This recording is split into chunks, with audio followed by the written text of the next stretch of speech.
Jeffrey Podcast, uma boa noite. É uma alegria enorme receber você, meu convidado especial. Quero agradecer a sua presença. Hoje, na bancada do Jeff Podcast, eu estou aqui com a psicóloga Fátima. Ela já é meio que uma funcionária, dona, não dá nem para dizer. Mas eu sei que ela está mais no podcast do que eu. Graças a Deus. Hoje nós vamos conversar sobre as fases do luto. as fases do luto.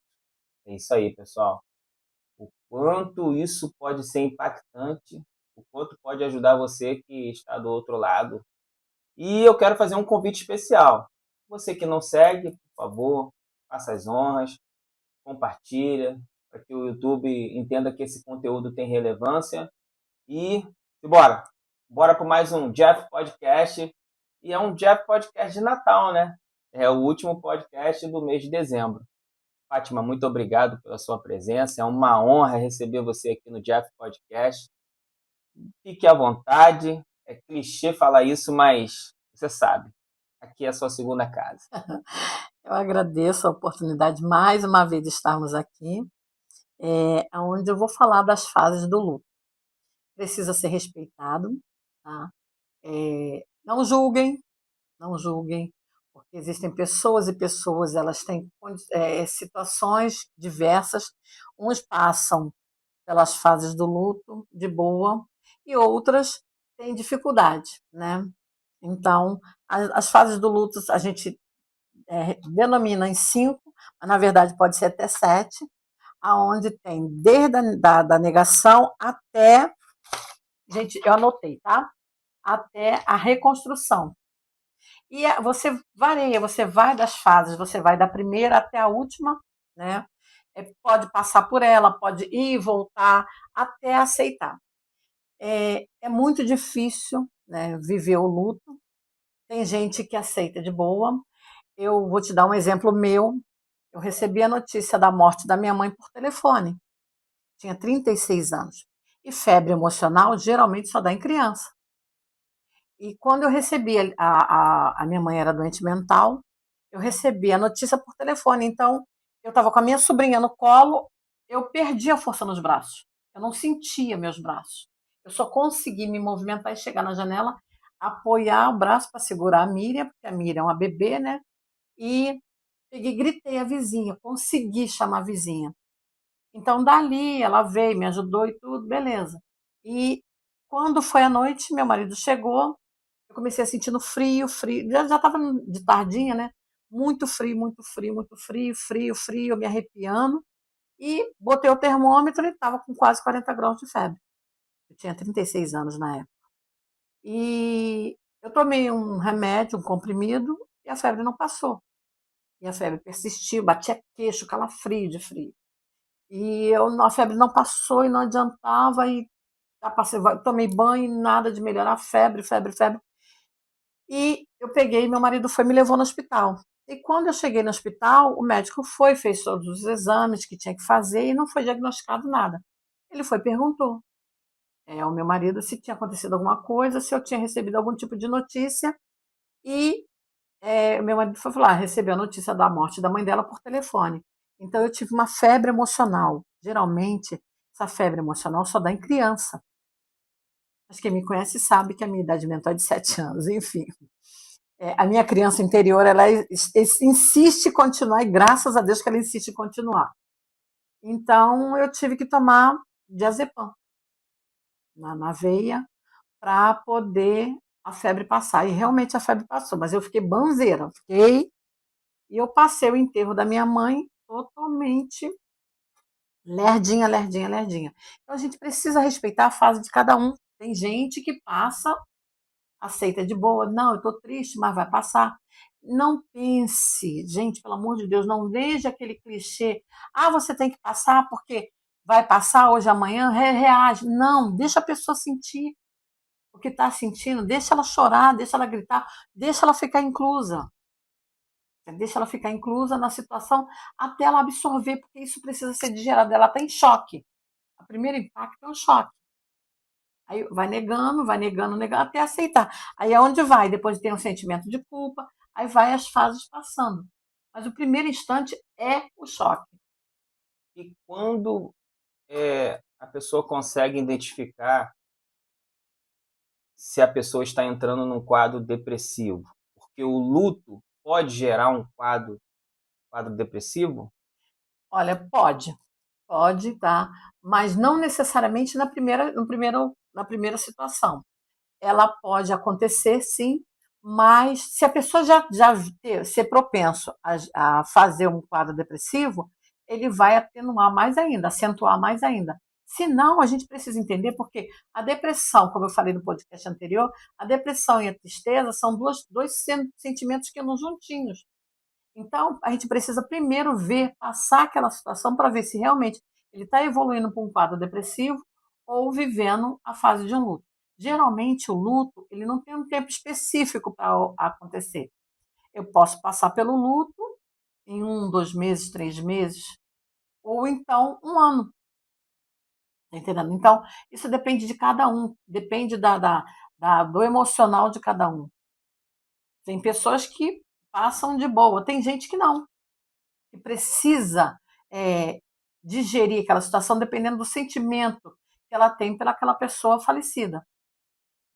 E o interessante, o que você está abordando, porque as pessoas que estão do lado, a família, ela tem que identificar que a pessoa saiu do luto e já partiu para um quadro depressivo, para ela poder procurar ajuda para o próprio parente dela. Porque a pessoa que passa por luto e que está indo para um quadro depressivo, ela não sabe diferenciar. Ela não sabe a hora de pedir ajuda a um profissional. Sim, mas acontece que nesse momento do luto, você tem que deixar ela viver o luto. E a partir, como vai passando, os dias vão passando, aí você vai começar a identificar. Por isso que a necessidade de deixar viver o luto. Existem sinais que a pessoa, quem está perto, consegue identificar. Opa, eu acho que esse luto está demorando muito para passar. Não, vai de cada um, É, é de cada um, tá entendendo? Tem gente que vive, como eu falei, o luto pode ser vivido em 10, 15, 20 dias, um mês, ou então 1 ano, tá entendendo? Então, assim, depende do emocional de cada um, como ele vivia, como era a relação dele, do enlutado com a pessoa falecida.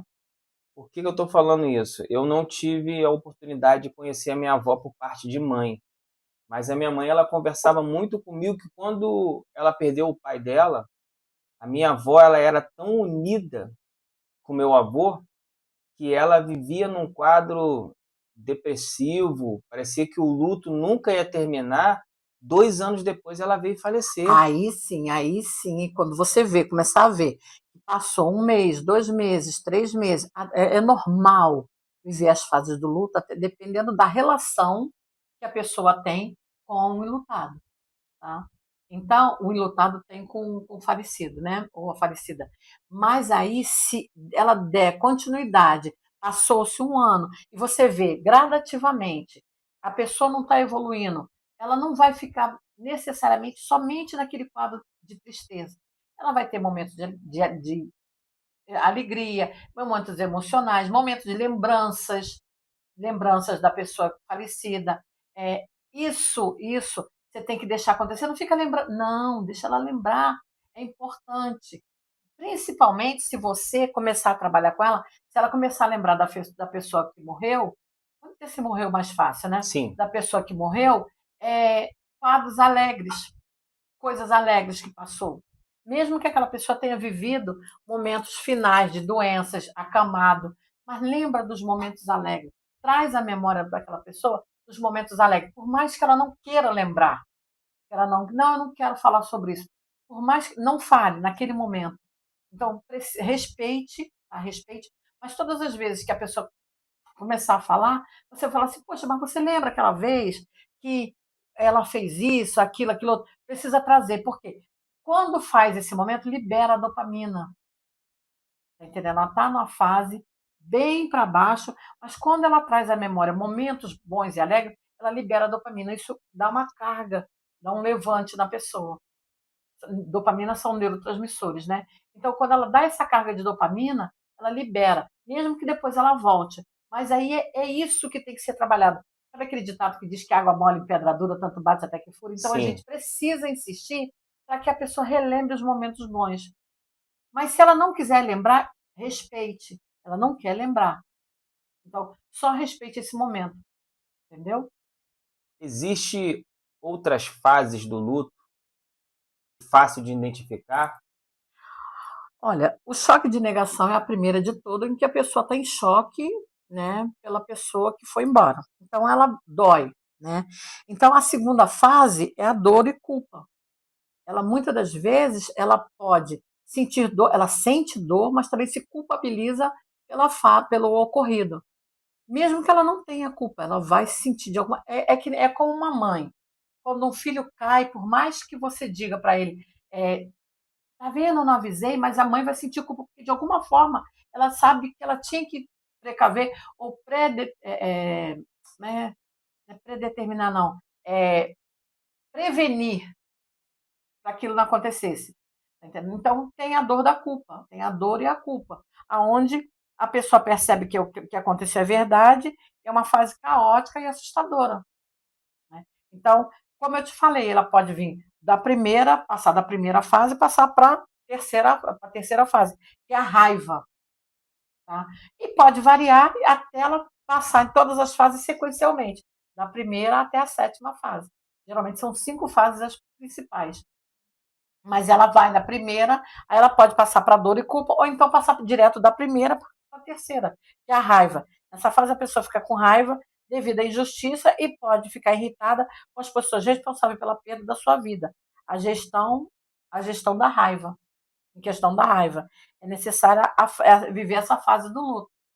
Então, por isso que não deixe a pessoa quando. Não, você tem que reagir. Não, uma pessoa está reagindo do jeito que ela aceita, do jeito que o organismo dela entende. Então, ela está vivendo aquilo que está doendo nela. Tá entendendo? Então, isso precisa ser respeitado. Porque você pode viver. Você, quando você toma uma topada, você vai reagir, vai xingar, vai esbravejar, vai falar. Eu posso tomar uma topada e passar por ela de boa. Tá entendendo? Então, as pessoas precisam respeitar o luto de cada um. Então, eu reajo de uma forma e cada um reage de outra forma. Eu, na morte, como eu falei, na morte da minha mãe, a minha reação foi de ter febre. Eu não consegui chorar, eu não chorei, eu tinha que ser forte. Forte por quê? Sou a filha mais velha de 2 irmãos. Então, eu tinha que ser forte para os meus irmãos. Só que aí eu sublimei, eu introjetei essa dor. Eu tive que manter a, a, a, a impressão, aquela muralha daquela irmã mais velha que tem que manter a força, porque eu tenho um irmão que precisa de mim e tenho uma irmã que precisa de mim e eu sou a mais velha. Não, eu sou um ser humano. É a mesma coisa quando as pessoas falam para mim assim, Fátima, você reagiu dessa forma, você é psicóloga. Sou um ser humano. Sou um ser humano, então eu sinto dor, eu sinto fome, eu sinto febre, eu sinto dor de cabeça, eu sinto tudo isso. Então respeite a dor. A dor do luto, ela precisa ser vivida. Porque se você não viver essas fases, como eu falei, sequenciais do luto, mesmo que passe da primeira para a terceira, da terceira para a quarta, da quarta para a quinta, se você não viver todas essas fases, lá na frente você vai sublimar isso e essa sublimação vai somatizar no corpo. Nossa, como que é É, impactante, né? ela somatiza no corpo. Tá? E se ela somatizar no corpo, ela vem em forma de vários tipos de doença, até física. E precisa ser, por isso que precisa ser vivida. Aonde vem as pessoas não fala assim, mas está vivendo luto, ela vai chorar, vai ter que passar por cima. Não, ela tem que ser forte. Não. Se ela for forte agora, lá na frente ela vai cair. Ela precisa viver. Ela precisa colocar para fora as Precisa. emoções, né? Isso. Chorar. Isso. Chorar, ficar quieta, isolada, tá? Só prestar atenção para não deixar se isolar demais, que aí pode vir um quadro depressivo. Tá? Mas tem um momento que precisa estar calada. Tem um momento que você precisa ficar sozinha. Respeitar o espaço do Respeitar o outro. espaço do outro. Então, o luto é muito complicado de ser vivido, porque cada um vive de uma forma. Tá entendendo? Então, as pessoas precisam entender isso. E não, muitas das vezes não é entendido. Tá vendo, pessoal? Quer ajudar quem está passando pelo luto? Respeita o espaço. É isso aí. Pelo que eu estou entendendo aqui, você consegue identificar se a pessoa está saindo de um quadro do luto para um quadro depressivo. Você consegue identificar, mas respeita o espaço, o momento da pessoa, né? Com certeza. Por quê? Porque ele vai, não vai, se ele podendo passar nessa fase e entendendo que o outro está respeitando o espaço dele, ele vai visualizar e falar assim: caramba, eu estou quieta no meu canto e a pessoa está entendendo, vai lá, me acolhe, me abraça, tá entendendo? Me faz um carinho, ou então me deixa quieto. Nada de forçar a barra, Nada de né? forçar a barra. O que está enlutado vai entender, como ele está me entendendo, ele está respeitando o meu espaço. E ele acaba trazendo isso para ele e fala assim, cara, eu tenho que sobreviver. Eu tenho que sobreviver porque o outro está prestando atenção em mim. Se o outro está prestando atenção em mim, então é sinal de que eu estou conseguindo passar. Agora, precisa deixar passar. Não pode lutar. Ah, mas eu vou. Eu tenho uma senhora que eu conheço, que o filho dela sofreu um acidente de carro, morreu, e depois ela saiu foi para o enterro e depois ela foi para a igreja. Tá entendendo? Ela fez errado? Não, foi uma forma que ela achou de ficar isolada, quieta no canto dela, em oração. Aquilo para ela é importante. Entende? É uma forma que ela achou de mostrar para o filho: eu te amo, filho, mas eu estou na casa do Senhor para estar em oração por você que foi embora e por mim que fiquei e que preciso continuar sobrevivendo. Então, eu achei interessante isso, porque quando ela entrou, nós começamos a chorar. Nossa, Tá entendendo? impactante, né? Nós começamos a chorar. E ela olhou para a gente, ela foi falar assim: nós mostramos para ela que estávamos comovidos com a situação dela, né?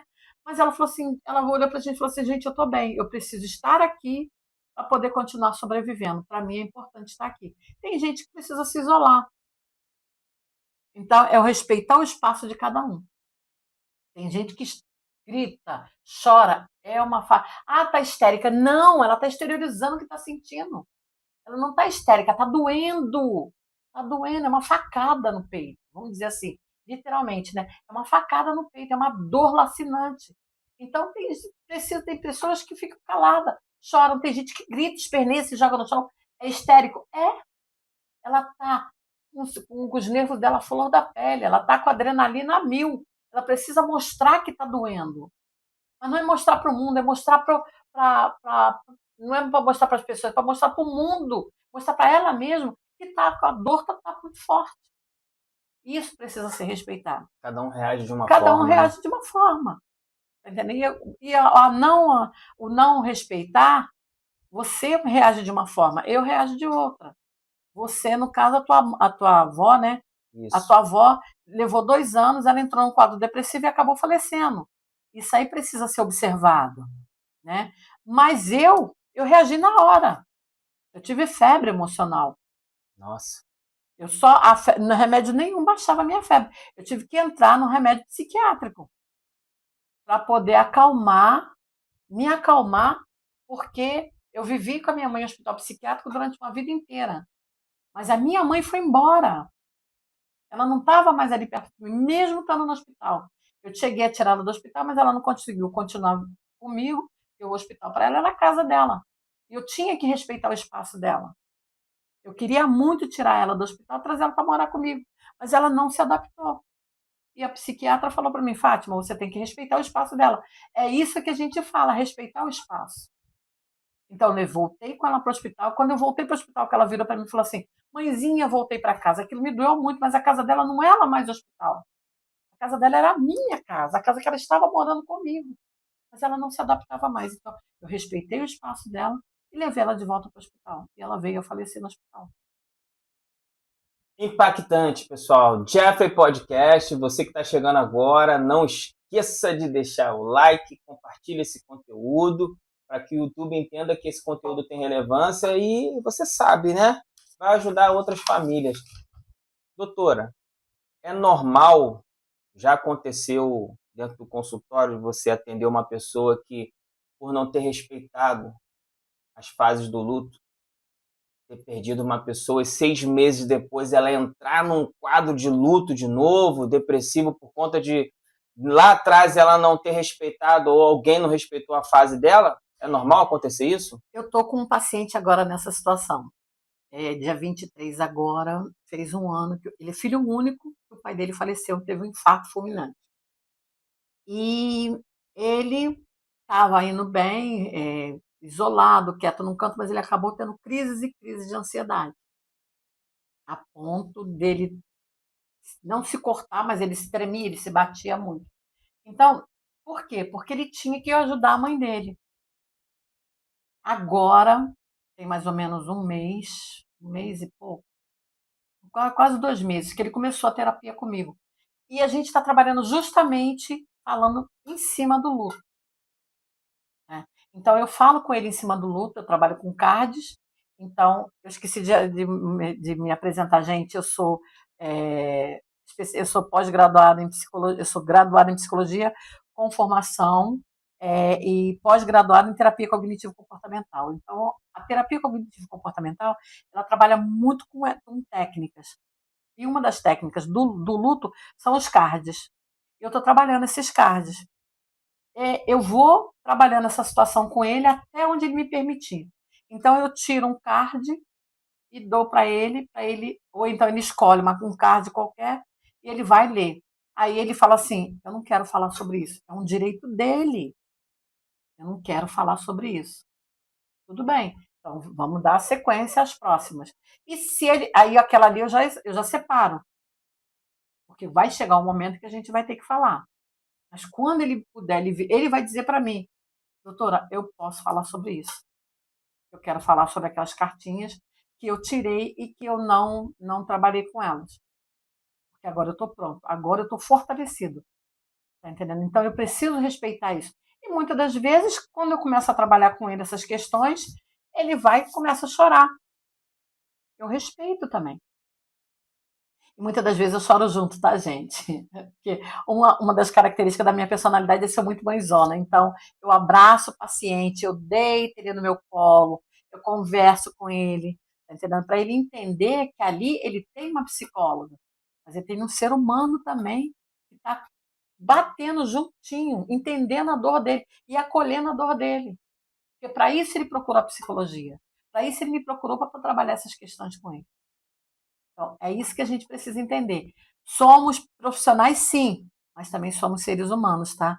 E isso faz muita diferença dentro de um set terapêutico com o paciente, porque ele precisa se sentir acolhido, entendido nas situações que ele traz no dia a dia, nas, nas, não é nas dinâmicas, não, nas palavras que ele traz, né?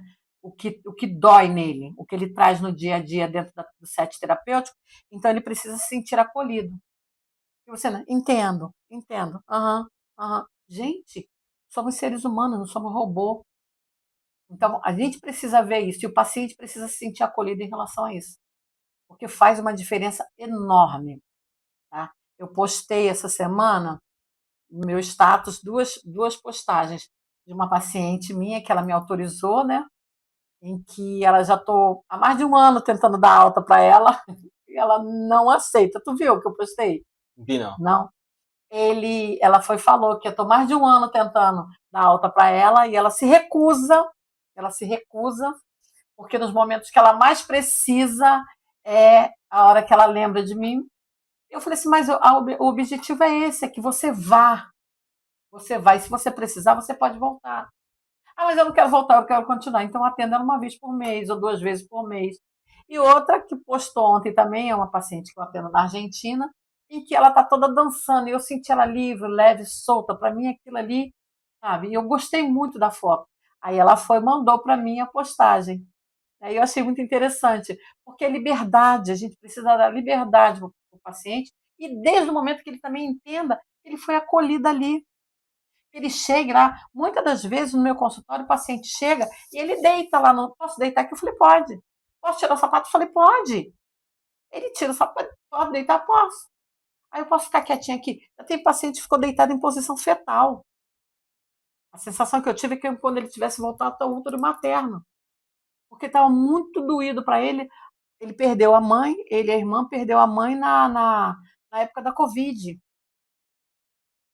E eu podia dizer que não, não, você não pode tirar o sapato, não, você não pode deitar no meu sofá. Não! Eu sentei do lado dele, só fiquei abraçada com ele, acolhendo ele. Só isso. Gente, vocês não têm ideia, o acolhimento, quando você está com uma pessoa enlutada, você não precisa falar nada, só abraça. Só abraça. Eu estou aqui contigo. Conta comigo, o que você precisar. Dentro desse presente, isso é um presente, um bate-papo desse é um presente. Natal, hein, gente? Olha o Natal aí, olha o presente que o Jeff Podcast tá dando para vocês. Dentro desse presente, tem mais alguma coisa que você queira pontuar dentro do luto? Ó, a gente falou sobre a negação, né, o choque, a realidade, tudo. Então agora a gente vai falar da reconstrução, tá? E depois a gente vai falar da aceitação, tá? A reconstrução é uma fase de testes em que a pessoa deprimida começa a entrar em outras atividades de modo a escapar-se da tristeza perturbadora, tá? Na verdade, esse é o início da próxima etapa e última, ou seja, a aceitação, e chega a um acordo, a realidade. É também uma fase de reconstrução. Nessa fase, ela começa o processo de reconstrução da sua vida, procurando por soluções, caminhos para agir no seu sofrimento. Então, esse momento é a hora do apoio. Então, você está seguindo uma linha dele, do luto dele, mas você está ali apoiando. Como eu falei, acolhe, só acolhe. Né? Então, você está dizendo assim, eu estou aqui. A tomada de decisão que você tiver, eu estou para te ajudar. Então, quando ela começa a mostrar essa reconstrução, ela ainda vai estar na fase da tristeza, mas ela está lutando para poder sobressair, né? Se sobressair, assim vai, sucessivamente. É um passo de cada vez, é como se fosse uma criança voltasse a caminhar. E por último, é a aceitação. É a face do luto que ela aceita a realidade e que precisa continuar vivendo. É um raio de esperança, a pessoa começa a acreditar em si mesma. A realidade dos fatos da vida são aceitas e as pessoas se movem para frente com a sua vida. É uma etapa que pode ser notada quando a pessoa começa a se comportar. Normalmente, o seu desempenho no escritório está bastante melhorado. A pessoa enlutada começa a misturar-se com amigos e colegas ao redor. Então, quando você começa a perceber isso aí, então é uma fase que a pessoa está indo. Não significa que ela esqueceu, porque a gente precisa entender, a gente trabalha dentro do consultório, que a pessoa foi embora. Então, a dor vai dar sequência, né, a um passo de cada vez, até transformar essa dor em saudade. Eu costumo dizer que a pessoa voltou para o jardim e está no jardim de papai, né? Dependendo da crença da pessoa, né? Mas geralmente eu falo isso, ela voltou para o jardim e está nos braços, está no jardim de papai, voltou a ser florzinha, né? Voltou a ser flor. Porque isso ajuda muito para a pessoa entender. Isso me ajudou na época que eu perdi o meu pai também. Eu entendi que eu vou encontrar ele um dia. Entendeu? Para mim, isso para mim foi assim, primordial. Eu chorei a morte do meu pai durante muitos anos. Por eu ser filha mais velha, então ele para mim era o meu sol, meu tudo. Então para mim foi muito difícil, né? Então, quando eu entendi que o meu pai foi meu pai, meu herói, né? Foi até a época meu pai morreu na mesma época da morte do pai do Fábio Júnior, né? Em que surgiu aquela música Pai Herói e aquela música dizia tudo para mim. Então eu não podia ouvir essa música que eu chorava copiosamente. Foi quando eu comecei a fazer terapia, né? E dentro da sala do set terapêutico, o meu terapeuta, eu só fazia chorar. Eu chorava porque como eu tive que ser muito forte na infância, que meu pai morreu primeiro que a minha mãe, então eu tive que ser aquela que sustentou a mãe, sedente mental, cuidava dos meus irmãos menores, então eu tive que crescer. Então eu sublimei esse sentimento. E quando eu comecei a fazer terapia, psicólogo também precisa de terapia, tá, gente? A gente escuta tantas coisas dos outros que a gente também tem que exteriorizar o que sente, né? Muitas das vezes para não fazer uma contra-transferência. Então, contra transferência é quando você se identifica com o problema do paciente, tá? Então, quando eu comecei a entender, eu exteriorizei isso, eu chorava copiosamente na sala do meu terapeuta, e a letra da música do Pai Herói falava tudo, tudo para mim, tudo que eu queria falar para meu pai. Você foi meu herói, meu bandido, hoje é muito mais que um amigo, nem você nem ninguém está sozinho, você faz parte desse caminho. E hoje eu sigo em paz. Isso para mim foi assim um divisor de águas. Essa letra dessa música foi um divisor de águas. Hoje eu consigo falar sem chorar, mas antes para mim era muito doloroso. Então, essa fase, que é a fase da aceitação, a gente precisa entender. Então, como segue as fases? Vai do 1 até o 5, mas a gente pode ajeitar até o 7, é a gente aceitar. Não diga para o outro, você tem que passar, você tem que reagir. Não, ele está reagindo. Ele está reagindo, só que da maneira dele. Tá entendendo? Então, ele está reagindo da maneira dele. Então, aceite, entenda isso, acolha. O acolhimento não quer dizer você falar, não, você tem que ser forte. Não, acolha. Eu entendo a tua dor. Entenda a dor do outro. Ela precisa ser entendida. Porque se não for entendida, você não está ajudando. Você está tentando expor para ele aquilo que é você. Entenda a dor do outro. Comenta aí, pessoal, no Jeff Podcast. Comenta aí, compartilha, deixe o seu like. Gente, vamos fazer esse canal explodir, vamos fazer que esse conteúdo, esse vídeo vá para o mundo inteiro. Jeff Podcast. Gente, é uma alegria enorme ter vocês aqui. Eu quero agradecer. Esse ano de 2025 foi um ano fantástico dentro do podcast. Aprendi muito, aprendi com vocês, aprendi com cada convidado que chegou aqui no podcast, cada compartilhamento. Gente, cada conteúdo surreal. Gente, por favor, compartilhe, deixe o seu like. E, doutora, olha, cuidado, olha, será que vai vir uma pergunta difícil? Que nada. Tem mais alguma coisa que a senhora quer pontuar, que não quer deixar passar, que é importante? Não, eu já botei. O que eu tinha que botar, eu já botei. Justamente a pessoa saber respeitar o luto do outro. Então, ó, tá faltando pontuar, sabe o que, pessoal? Tá vendo por que eu peguei nesse microfone com cuidado? A rede social da senhora. Ah, tá. E eu só queria falar uma coisa. Entendendo que a dor do outro é do outro, né? E principalmente, gente, tudo na vida é um luto. Como eu falei da outra vez, você quebrou uma unha, ela quebrou na carne e está doendo. Você perdeu um animal, respeita. O animal para você é só um animal. O outro era uma pessoa muito querida. Tá entendendo? Então, assim, a gente precisa respeitar a dor do outro, seja ele qual for.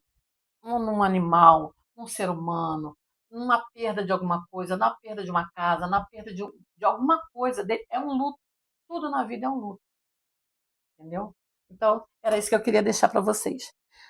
Bom, a minha rede social, eu não lembro. Eu não lembro.